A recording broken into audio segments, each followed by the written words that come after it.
Museum Gedung Juang 45. Oke. Nah, kita tuh mau ngebahas tentang latar belakang. Sama proses masuknya Jepang ke Indonesia. Ya udah, daripada penasaran, masuk aja yuk.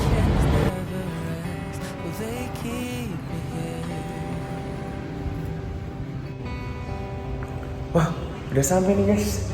Temen kita keliling yuk.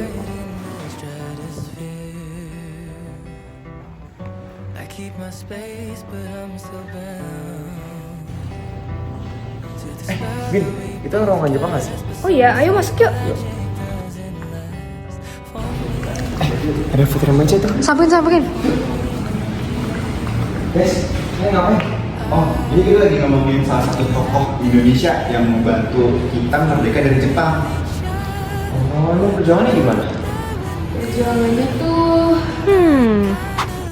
Jadi, waktu Jepang datang ke Indonesia, terjadi reformasi pendidikan yang menumbuhkan rasa nasionalisme bangsa kita.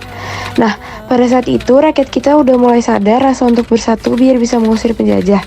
Maka dibentuklah organisasi-organisasi pure Indonesian yang membuat negeri ini bersatu. Nah, itu salah satu bentuk perjuangan di zaman Jepang. Indonesia pun juga udah dijanjikan kemerdekaan sama Jepang kalau kita bantuin mereka ngelawan sekutu yang udah mendesak Jepang.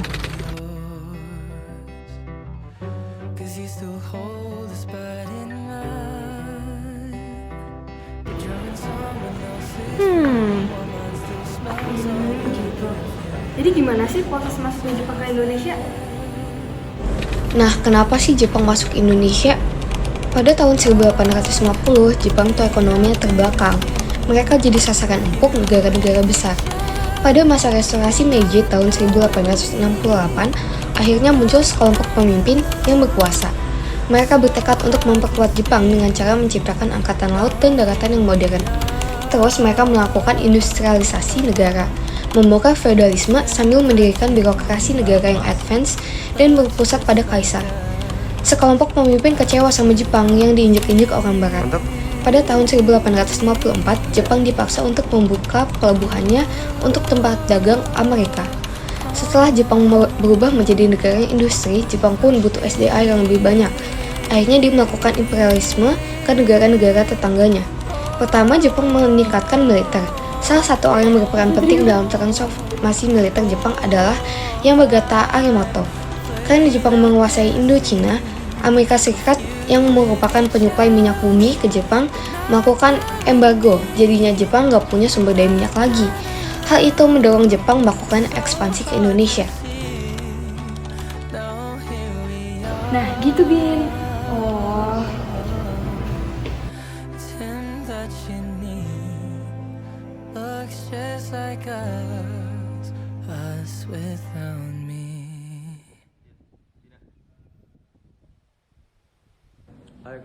Timeline masuk ke Jepang ke Indonesia. Pada tanggal 8 Desember 1941, Jepang berhasil menyerang Pearl Harbor milik Angkatan Laut Amerika Selatan. Lalu tanggal 11 Januari 1942, Jepang tiba di Tarakan, Kalimantan Timur, dan mulai menguasai kota-kota di sekitarnya. Lalu tanggal 4 Februari 1942, Jepang turut menguasai kota-kota lain di luar Kalimantan seperti Ambon.